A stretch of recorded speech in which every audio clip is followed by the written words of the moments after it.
जुहार कुशल संवाद के आपण मान को स्वागत। बरगढ़ जिला चकरकंज छके थिवार मातृछा आश्रम नु 3 दिन धरिक महासमारोह दोल महोत्सव अनुष्ठित हो जाइए। ई दोल महोत्सव प्रथम दिन रे हिंदू रीतिनीति अनुसार पूजार्चना कलापर होलिका दहन कार्यक्रम अनुष्ठित होता। 2 नंबर दिन श्री चैतन्य जन्मोत्सव अवसर में महाप्रभु श्री चैतन्य पूजार्चना कलापर आश्रम रे भजन कीर्तन परिवेशन कराइथिला। अंतिम दिन तथा उद्यापनी उत्सव रे आस खेलमा रंग बोली गोटे स्वतंत्र कार्यक्रम अनुष्ठित अवसर रे संयुक्त युव संगठन सभापति सुरेन मेहर सभापतित्व रे गोटे सभा कार्य आरंभ होता। ये साधारण सभार कलाहांडी विशिष्ट समाजसेवी राधानाथ प्रधान मुख्य अतिथि भाव जोग देइथिला बेलके आश्रम परिचालक देवदत्त त्रिपाठी, पूर्वतन सभापति रमाकांत त्रिपाठी, उपसभापति अरुण कुमार अग्रवाल, सुश्री लवंग साहू मंचासीन थिले। सभा प्रारंभ में अतिथि परिचय प्रदान कलापर आश्रम परिचालिका अनुसया भई फुलतोड़ा और टोपी पिन्हई सम्मानित कलापर रंग लगे। आस रंग खेलमा स्वतंत्र कार्यक्रम रे गोटे रंग माठिया के धनुती द्वारा भांगी प्राकृतिक रंग तथा फगु खेली। इतार पर गोटे कवि सम्मेलन होता। कवि सम्मेलन पर चटनी ग्रुप रो मुख्य गौरचरण साहर संयोजन रे गोटे सांस्कृतिक कार्यक्रम होता। सांस्कृतिक कार्यक्रम रे छोट छोट छुआ मानकर नृत्य परिवेशन दर्शक मान को बेस मनोरंजन खोराक जमीला। शेषे इ संगठन रो पूर्वतन सभापति श्रीयुत रमाकांत त्रिपाठी समस्त को धन्यवाद देइथिले।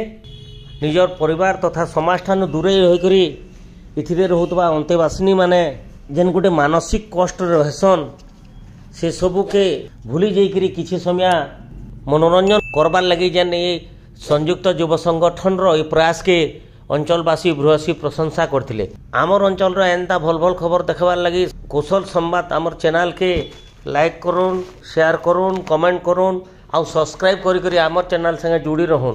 आसुन देखमा पूरा रिपोर्ट।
तुमपुरी कुशली रे गाउता माय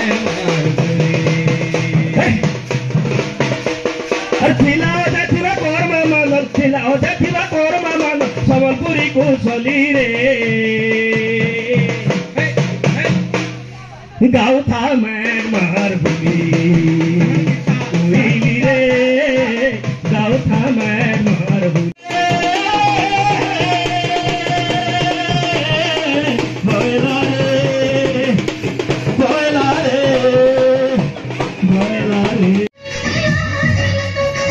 Yes.